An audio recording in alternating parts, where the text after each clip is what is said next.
Down here with tonight's Ultimate Battle of the Bluegrass Series winner, Brownstown, Kent Robinson. Talked to Devin a while ago, told me how it was from his cockpit. How fun was that race from your cockpit? That was definitely up there with the most fun I think I've had in a race car. Definitely Brownstown. I've raced here quite a bit, through the years, as you know, but I've never had a lot of success here, a lot of top fives and top threes, but that just made it even more sweet to get a victory. So it was a lot of fun. It started out up front, and you guys kind of shuffled your way back. Devin got around you again, and he went down to the bottom. I mean, did you expect him to switch his groove?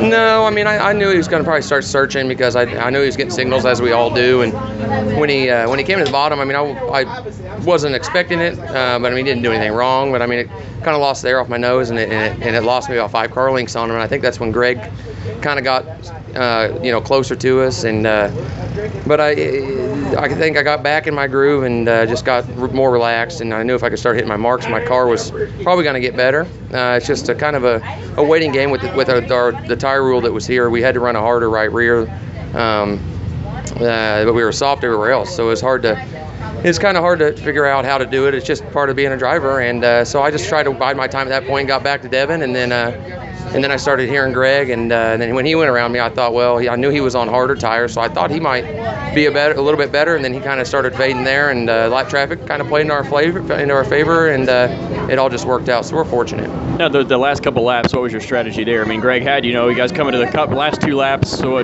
just take us through those last 2 laps. Well, I mean, it's hard not to, get a little nervous in those, because I knew my car was good, and if I hit my marks, I would probably have a good shot at winning. So, I mean, but that's what, as a race car driver, and that's kind of what you live for, to all the pressure to be on you in those last couple of laps. So, I just thought if I could get into 1 the way I wanted to, it just was way blacker getting into 1, and I was struggling. I couldn't figure out if I needed to enter wider or closer to the bottom, and I knew if I could get through 1 well, I could gain some time, and I was really gaining on the backstretch, so I hit it well. The 2 to go, and got back to him, and he was fading at that point, and so that last lap I just thought, well, here we go, this is it, and hit 1 and 2 well again, and I knew at that point if 3 and 4 was a lot easier for me to get through. So at that point I thought, as long as someone doesn't creep up here, then Gilpin or something, I thought we had it. So I guess from my standpoint, it was a great race, and everyone I've talked to said it was a hell of a race. Who you got to thank?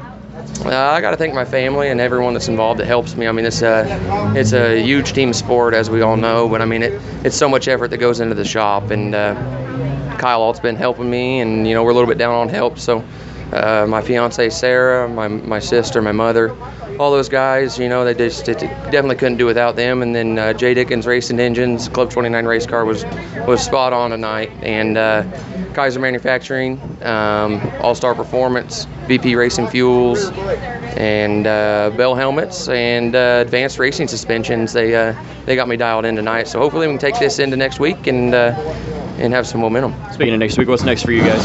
I got my father's memorial race at Bloomington Friday in the modified, and then we're going to go. Which you are the defending champion. Yeah, we got a little bit of pressure there to stand up to, but I think we ran there last night and kind of learned some stuff, so we're looking forward to that. It's always a great event, and then we go to Florence Saturday for the Ray Cook bonus series, 5,000 to win. So, all right, thank you very much, Kent. Tonight's winner here at Brownstown.